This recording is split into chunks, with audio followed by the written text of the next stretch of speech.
Call to the honourable member for Hughes. Thank you, Mr Speaker. My question is to the Prime Minister. Why did the Prime Minister say on 21 December, when asked about changes to the Stage 3 tax cuts, and I quote, "We're not reconsidering that position," when the Treasury had already been instructed to undertake work that included changes to the Stage 3 tax cuts? The Prime Minister claimed his word is his bond. Isn't it now clear Australians can't trust a word he says? Call to the Prime Minister.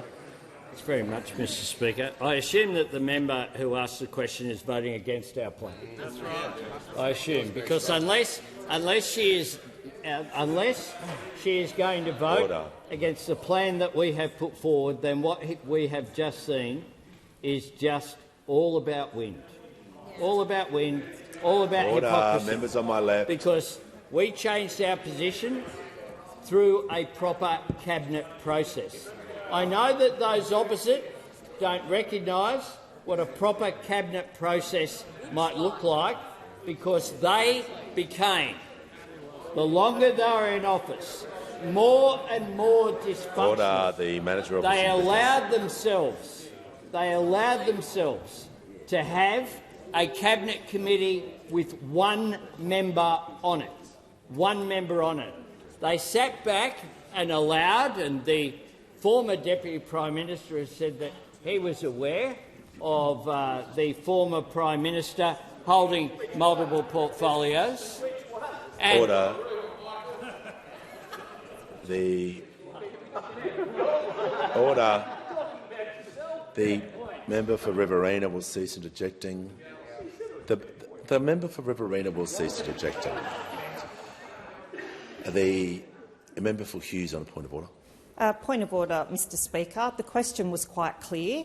It went to the Prime Minister saying we're not reconsidering our position on the Stage 3 tax cuts and asking why is it not clear that Australians cannot trust a word he says.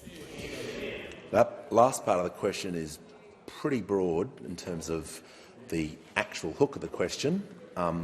So if you ask that part of the end of the question, the Prime Minister is probably going to go to defend himself or why that is. So, but I'll listen carefully to make sure he's being relevant. It's not just a 3-minute.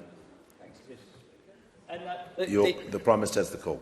And the whole premise of the question, the initial quote from the question, was completely inaccurate. If the member for Hughes wants to quote Treasury officials, she should actually quote them, not just read things that are given the member for Hume to her by those at the front. Because what we're seeing here is once again consistent with the denigration of public officials.